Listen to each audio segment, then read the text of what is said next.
memberkati kita di malam hari ini, di masa-masa penantian keturunan Roh Kudus. Terpujilah nama Tuhan Allah kita.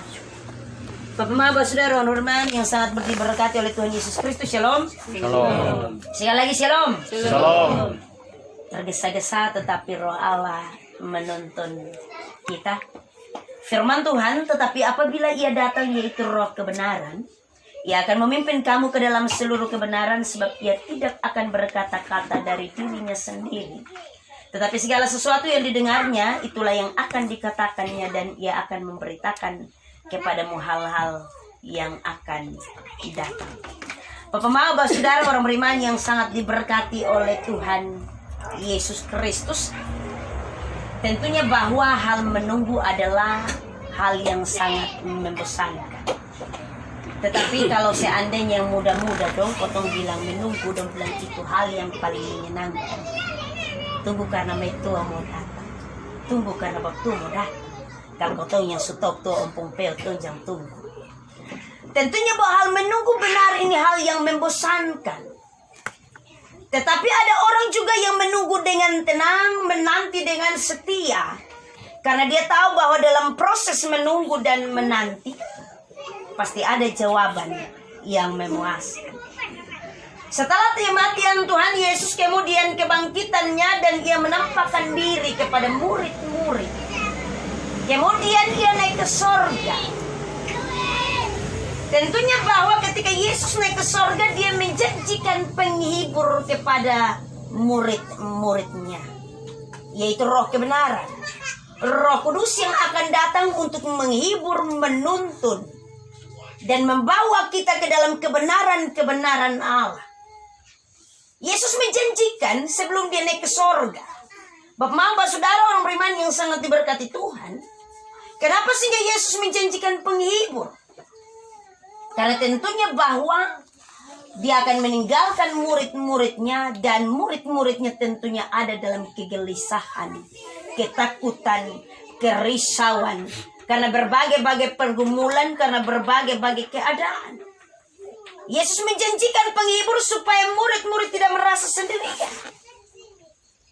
Dan dalam hal itu tentunya bahwa kita melihat dalam Kisah Para Rasul maupun dalam Injil Yohanes, pasal yang pertama dikatakan di sana, jikalau Roh Kudus diturunkan atau diberikan kepadamu.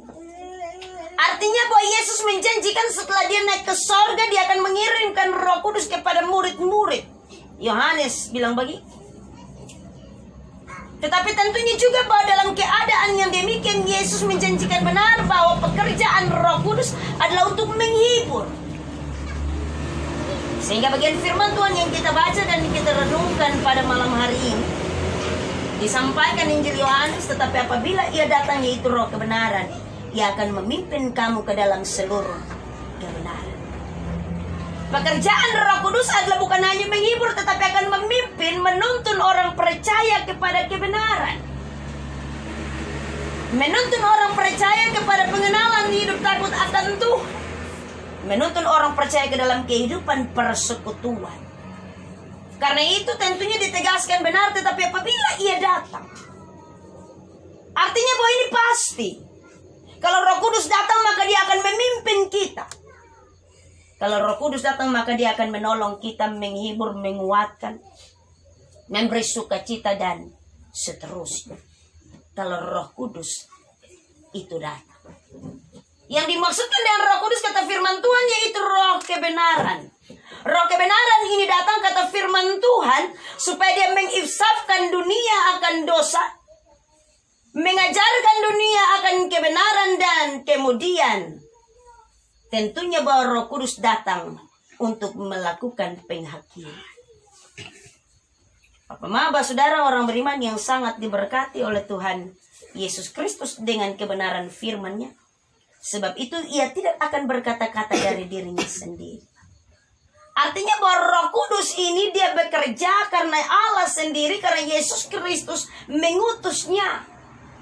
Karena itu pekerjaan Roh Kudus dalam hal ini, dia tidak akan menampilkan dirinya sebagai suatu pribadi, tetapi merupakan Allah Tritunggal. bukan pribadi yang berbeda. Allah Tritunggal. Dia akan berbicara tentang Allah Bapa, Allah Anak, dan Allah Roh Kudus. Dia akan memberitakan kepada kita kebenaran-kebenaran. Jangan sampai omong soal Allah Bapa, Allah Anak, Allah Roh Kudus, kemudian ada orang beranggapan, orang Kristen itu Tuhan Allah ada 3. Bapa sendiri, Anak sendiri, Roh Kudus sendiri. Jangan nanti Roh Kudus ini datang, dia omong, dia punya. Tetapi bagian ini firman Tuhan ditegaskan bahwa ia tidak akan berkata-kata dari dirinya sendiri. Tetapi segala sesuatu yang didengarnya itulah yang akan dikatakan. Dan ia akan memberitakan kepadamu hal-hal yang akan datang. Mama, Abah, Saudara, orang beriman yang sangat diberkati oleh Tuhan Yesus Kristus dengan kebenaran firman-Nya. Tentunya bahwa Roh Kudus bukan hanya memberitakan kepada kita hal-hal yang akan datang tentang kebenaran-kebenaran Injil Kerajaan Sorga, tentang kebenaran-kebenaran Allah. Tetapi kata firman Tuhan juga bahwa ia akan memuliakan aku. Ia akan dimuliakan aku. Di sini yang dimaksudkan aku itu adalah Allah sendiri, Yesus Kristus. Sebab ia akan memberitakan kepadamu apa yang diterimanya daripadaku. Ini sama seperti delegasi atau tugas. Roh Kudus melanjutkan ini tugas. Ini tugas didelegasikan oleh Yesus Kristus untuk kemudian dilanjutkan oleh Roh Kudus. Bapak, Abah, Saudara, orang beriman yang sangat diberkati oleh Tuhan Yesus Kristus. Tetapi tentunya bahwa yang dimaksudkan di sini adalah bahwa dalam hal ini tidak ada pembedaan. Allah Bapa, Allah Anak, dan Allah Roh Kudus adalah satu pribadi yang sama, tetapi dengan tugas yang berbeda. Satu pribadi yang sama tetapi dengan tugas yang berbeda. Karena itu disampaikan pada bagian akhir dari bagian firman Tuhan ini, segala sesuatu yang Bapa punya adalah aku punya. Yesus Kristus menyampaikan dalam bagian yang lain, sebab aku dan Bapa adalah satu. Sebab aku dan Bapa adalah satu. Sebab itu aku berkata, ia akan memberitakan kepadamu apa yang diterimanya daripadaku. Bapak, Abah, Saudara, orang beriman, kita ada dalam masa-masa penantian keturunan Roh Kudus, atau yang biasa dikenal di tengah-tengah persekutuan berjemaat Gereja Masih Injil Timur 10 malam penantian, doa 10 malam. Tentunya bahwa dalam suasana-suasana yang seperti ini ada gereja-gereja yang berkumpul sepanjang 10 malam, doa puji-pujian dan membaca firman Tuhan. Ada juga yang menjalankan dalam situasi beribadah yang seperti ini secara bergilir sepanjang 10 malam.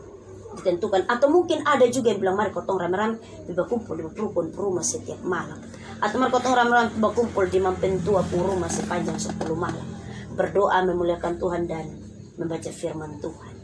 Tentunya bahwa dengan kerinduan bahwa apabila Roh Kudus itu datang atau Roh kebenaran itu datang, supaya dia menuntun kehidupan kita ke dalam kebenaran, menuntun kita ke dalam hidup yang benar, menuntun kita ke dalam kehidupan pelayanan yang benar, menuntun kita ke dalam kehidupan persekutuan yang benar, menuntun kita ke dalam kehidupan tiap-tiap hari untuk kita berjalan dalam kebenaran firman Tuhan. Tentunya bahwa dalam hal menantikan Roh Kudus, Bapak Mama, tidak akan terjadi seperti ketika Roh Kudus turun kepada murid-murid dalam bentuk nyala-nyala api. Tetapi Roh Kudus datang untuk memperbarui kehidupan kita masing-masing, supaya kita hidup dalam kebenaran. Supaya kita hidup dalam kebenaran.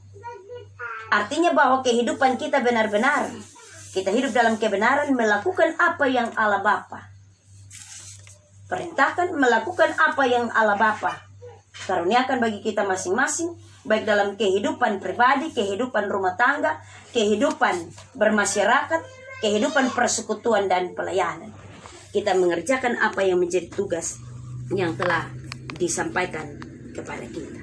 Bapak, Abah, Saudara, orang beriman yang sangat diberkati Tuhan, mari di dalam iman percaya kita sungguh-sungguh menanti kehadiran Roh Kudus dalam kehidupan kita tiap-tiap hari, supaya dalam kehidupan kita Roh Kudus saja yang menuntun kita, untuk kita tetap ada dalam kehidupan pertobatan, kehidupan kebenaran, dan diperbarui senantiasa dalam takut akan Tuhan. Tuhan memberkati kita dengan firman-Nya. Terpujilah nama Tuhan.